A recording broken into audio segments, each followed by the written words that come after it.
Welcome to the first of 6 talks on the history of Germany between 1815 and 2015. The first one covers the period between the end of the Napoleonic War and up to the beginning of the Kaiserreich in 1871. But we'll also consider a little bit about the history of Germany before 1815 and also consider how this fits in with the general narrative, or the historical narrative, that we think of when we think of Germany, which leads us nicely on to what do we think of Germany and the Germans? Do we think of these wonderful Schlosses, for example in Bavaria, built by Mad King Ludwig? Do we think of the great thinkers, playwrights, painters, philosophers? Do we think of fat people drinking lots of beer in Kellers and that type of thing? Do we think of ingenuity, of industry? Do we think of tradition?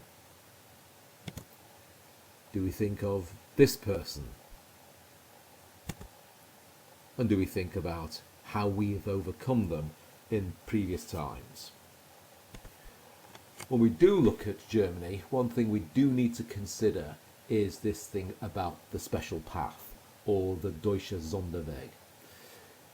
It's a way of connecting a narrative path through the different versions of Germany that we have.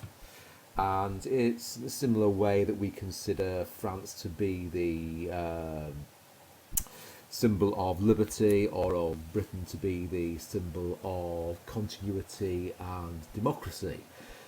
One way of looking at it is in this story, this special path of industrialisation, because it's belated. We don't have a mature bourgeoisie.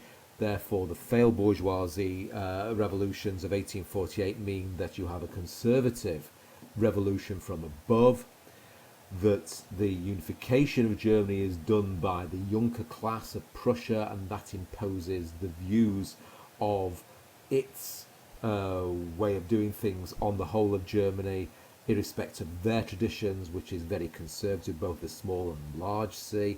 In many ways, the Weimar Republic is an aberration, and you get anti-democratic reactionary elites in charge, Prussian militarism, which all culminate into the Third Reich. So I'm not going to go through all of this in front of you, but this gives us some idea of the Holy Roman Empire, of this collection of small states across the whole of this area of Mitteleuropa, the middle of Europe, which include Austria, Bohemia, Brandenburg, Hanover, all these names we've heard of, but interestingly enough, does not include Prussia.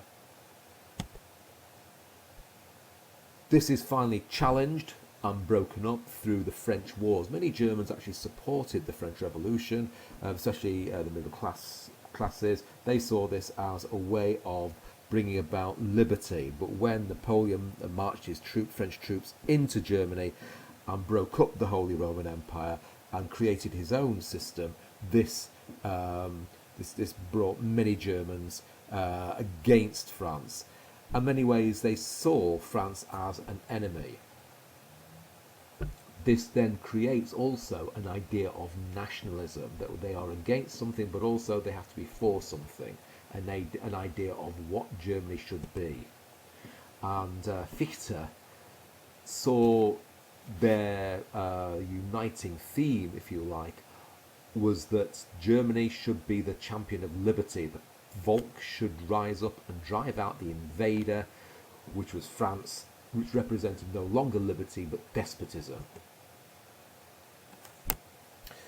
Throughout the wars, there was great deaths, with many defeats at Austerlitz and Jena, but then also the wars of liberation, 1813 and 14, and finally, of course, the Battle of Waterloo, where the Prussians aided the British and Wellington in the defeat of Napoleon.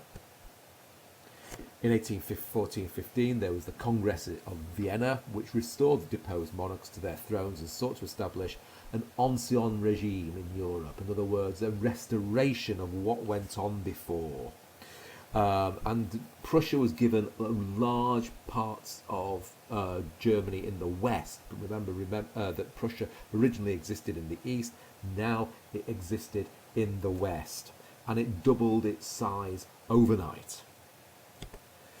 Instead of the Holy Roman Empire, now you have the German Congress, or German Confederation, which included Austria and Prussia. So there we have two major rivals that were vying with each other for control of Germany, and also their version of Germany. As you can see here, it's much more manageable than the hundreds of states that existed in the Holy Roman Empire in the 17th century, but still it was atomized with 39 different states with many different styles of governance. It did have a federal diet, which met in parliaments with unelected representatives, and to some extent, it had to negotiate treaties on behalf. It could negotiate treaties on behalf of members and organise a federal army, but in practice, it was very little could be done because of these 39 states. One thing that was beginning to unite this new German confederation was economics, finance, and so the Zollverein was set up. So this was a bringing down of barriers, tariff reform, and so that people could move goods across Germany without having to pay them. So we have an economics union of sorts before we get any form of political union. What do we mean by a nation? How is a nation unified? First of all, it's done through language, and this had been created through the Lutheran Bible of the 16th century, about a shared history of traditions and myths. The problem was there were so many competing ones, both from Austria, from Prussia, and also from other areas as well. How we can define a nation can be through a population of historical territory, memories, public culture, common economy, and legal rights and duties for all members. The other thing, of course, is where is Germany? Are we talking about a Großdeutschland, a greater Germany, which included the Austrian Empire and also any other non-German speakers across Europe, for example, throughout parts of Russia or even as far as Romania, or a Kleine Deutschland, a little Germany, which excluded Austria but included the whole of Prussia? This was one of the major questions for the nationalists. In 1848, there are major revolutions across the whole of Europe. Only Britain and Russia do not get them. This was an attempt by nationalists and liberals to create a new type of Germany. Ultimately, it fails. The kings, especially the King of Prussia, managed to use their troops to quell the revolutions. Okay, and by August, November, the Prussian king reasserted control and martial law is introduced, and the liberal constitution and parliament overturned. The Frankfurt Parliament, as you can see here, throughout 1848, is attempting to bring about a form of democracy. This would, of course, only be for men and only for a certain type of bourgeois man who owned land. However, this didn't go. These were quelled after the failure of the 1848 revolutions, and questions then: how should we unite? Constitutions were agreed, but again, people, especially the King of Prussia, refused to accept it. Again, eventually the parliament is broken up.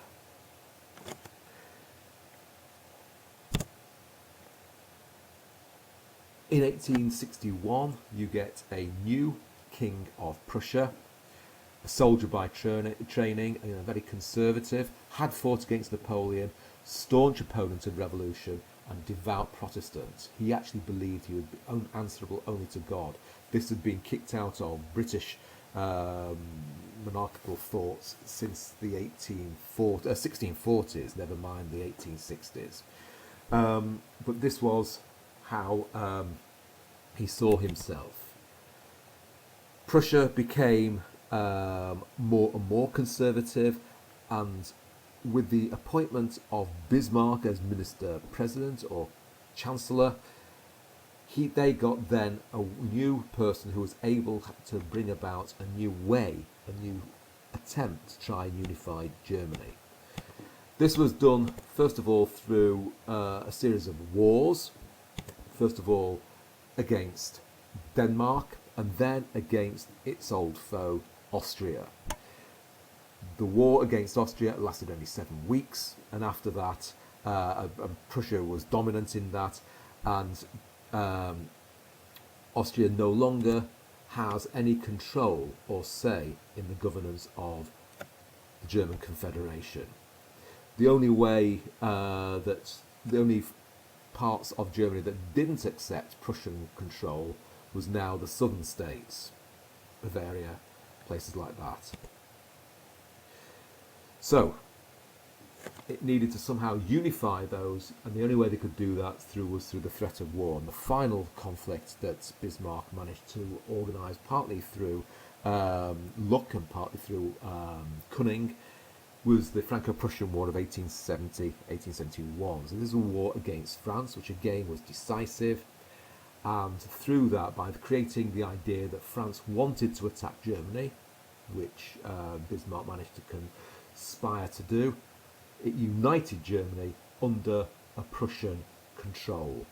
And in 1871, the new Germany was proclaimed. And this was a German empire ruled by a German emperor, but this was a Prussian emperor.